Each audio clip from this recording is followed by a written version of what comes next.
Pada tahun 1292 Masehi, di dalam hutan di bumi Nusantara, seorang bangsawan bernama Raden Wijaya beserta dengan para prajuritnya sedang mencari lahan untuk mendirikan sebuah kerajaan.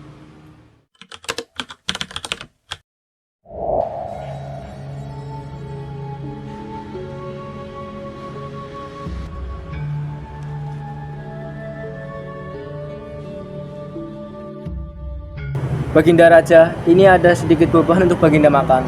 Terima kasih Patiku, aku memang merasa sedikit lapar. Apa yang membuat Baginda tidak menyukai buah maja yang hamba berikan? Bukan begitu Patiku, buah ini enak dimakan ketika sudah sedikit lebih tua. Jika langsung dimakan seperti ini, rasanya akan terasa sangat pahit. Tapi tunggu dulu, tujuan perjalanan kita untuk mencari lahan pembangunan kerajaan, bukan? Maaf Baginda, tapi apa hubungannya buah maja yang pahit ini dengan perjalanan kita? Tiba-tiba terlintas di pikiranku, jika kerajaan yang sudah kita dirikan berdiri dengan tegak dan kokoh, aku akan menamakan kerajaan ini adalah Kerajaan Majapahit. Apa yang membuat Baginda lebih memilih buah maja yang pahit ini untuk nama kerajaan kita? Majapahit, karena lahan yang akan kita bangun kerajaan ini banyak sekali pohon buah maja yang terasa sangat pahit. Itulah alasan Raden Wijaya mengapa ia memilih nama Majapahit untuk menjadi nama kerajaannya. Akhirnya, kerajaan berdiri dengan nama Majapahit pada tanggal 15 bulan Kartika tahun 1215 Saka atau 10 November 1293 Masehi. Setelah kerajaan Majapahit berjalan di bawah pimpinan Raden Wijaya pun memiliki patih yang bernama Ranggalawe dan Lembusora. Ranggalawe dan Lembusora merasa tidak puas atas kedudukannya sekarang. Mereka menginginkan tahta kerajaan dari Raden Wijaya dan berencana melakukan pemberontakan. Temanku, aku tidak puas dengan kedudukan yang diberikan oleh Raden Wijaya. Aku tidak sabar untuk merebut tahta dari Raden Wijaya. Sabar untuk merebut tahta dari Raden Wijaya selama banyak prajurit untuk pemberontakan hari ini. Setelah mereka usai menyusun rencana pemberontakan, mereka pun pergi ke kerajaan untuk menemui Raden Wijaya. Dan akhirnya pertarungan pun tidak dapat dihindari. Akhir dari pertentangan itu adalah sebuah pertarungan yang mengakibatkan Raden Wijaya meninggal pada tahun 1309 dan untuk menghormati Raden Wijaya dibuatlah patung dalam bentuk Dewa Siwa dan Dewa Wisnu. Raden Wijaya pun digantikan oleh Jayanegara. Namun tidak disangka Jayanegara bermain intrik dengan istri seorang tabib yang bernama Tabib Tanca. Tanpa sepengetahuan Jayanegara, Tabib Tanca ternyata mengetahui hal tersebut hingga pada akhirnya pada malam saat semua telah terlelap tidur, Tabib Tanca memasuki kamar Jayanegara dan membunuhnya dengan menusuk Jayanegara. Jayanegara pun meninggal pada tahun 1328. Setelah peristiwa pembunuhan itu terjadi, Jayanegara digantikan oleh sepupunya yang bernama Tribuana Tunggadewi Jayawardhani. Di dalam masa pemerintahannya, banyak terjadi pemberontakan. Salah satunya adalah pemberontakan di Sadeng dan Kutip pada tahun 1331. Pemberontakan ini berhasil ditumpas oleh Gajah Mada. Gajah Mada, kau telah berhasil membantu kerajaanku dalam pemberontakan di Sadeng dan Putih. Aku sangat berterima kasih kepadamu dan berkat pengabdianmu, aku mengangkatmu sebagai Patih Mangkubumi. Baginda, sungguhkah engkau menggelariku gelar Patih Mangkubumi? Tentu saja, engkau pantas mendapatkan gelar tersebut sebagai buah pengabdianmu. Terima kasih Yang Mulia.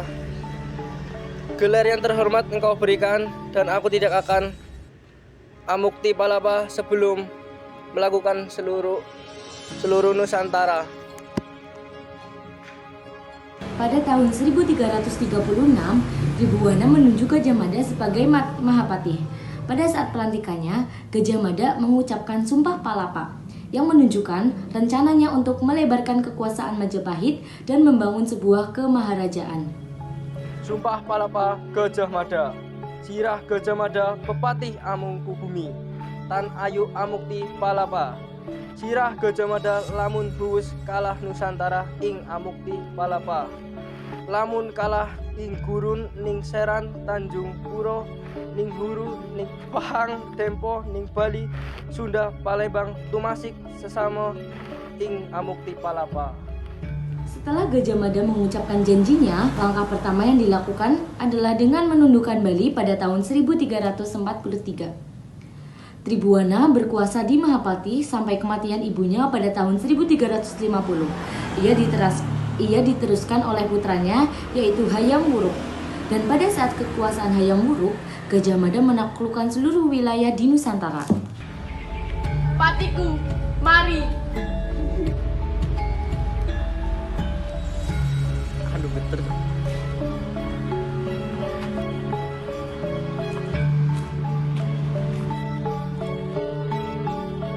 Ada apa Baginda? Gajah Mada, kau memang seorang yang paling hebat. Kau mampu menurunkan Nusantara dengan sumpah palapamu. Terima kasih Baginda. Kau telah menolongku. Tanpamu, aku tidak bisa mendapatkan ini semua. Pada masa pemerintahan Hayam Wuruk, terjadi peristiwa Bubat. Peristiwa ini terjadi di ibu kota Mahapati. Awalnya, ini adalah sebuah tipu muslihat Gajah Mada untuk menundukkan kerajaan Sunda Pajajaran. Gajah Mada telah berhasil mendatangkan Raja Sunda Sri Baduga Maharaja dan putrinya Dia Pitaloka. Hai Sri Baduga.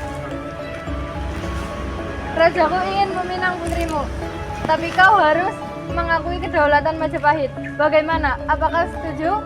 Apa? Aku tidak akan membiarkan putriku menjadi alat permainan politik.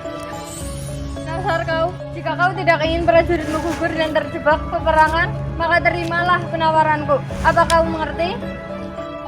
Tidak, aku tidak akan menikahi rajamu.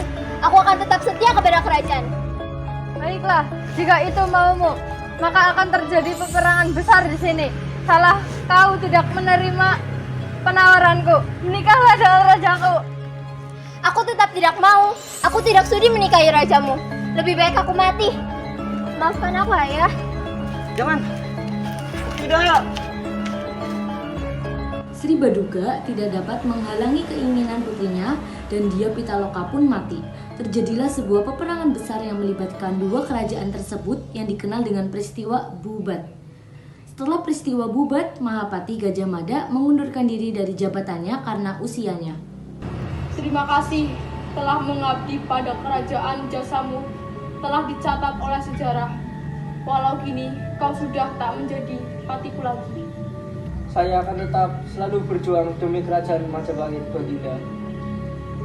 Karena kematian Gajah Mada dan ibunya Tribhuwana Tunggadewi, Hayam Wuruk kehilangan penasehatnya dan menyebabkan kerajaan menjadi gunjang-ganjing. Persaingan dan intrik politik di antara keluarga kerajaan pun terjadi setelah Hayam Wuruk meninggal pada tahun 1389. Pewaris Hayam Wuruk adalah Putri Mahkota Kusuma Wardani yang menikahi sepupu putrinya sendiri, Pangeran Wikrawardana. Hayam Wuruk juga memiliki seorang putra dan selirnya Wirabumi yang juga menuntut haknya atas tahta.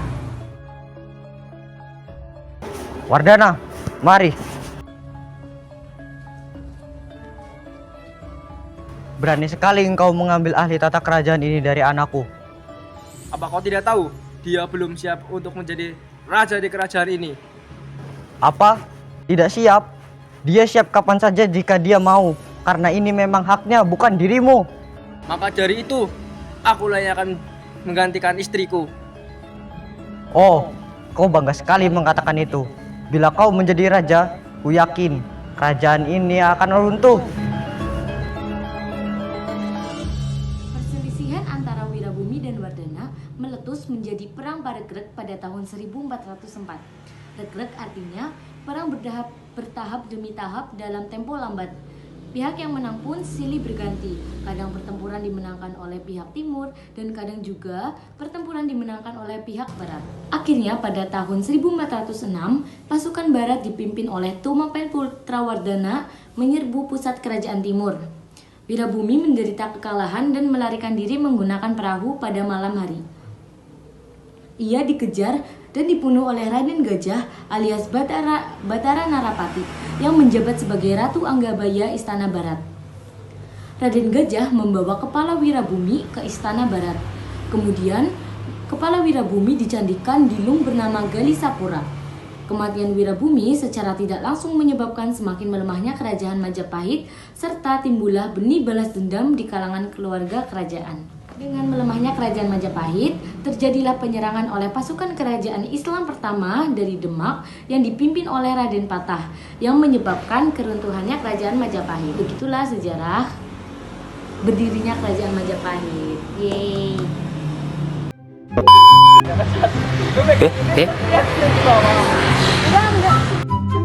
Maafkan aku, Ayah.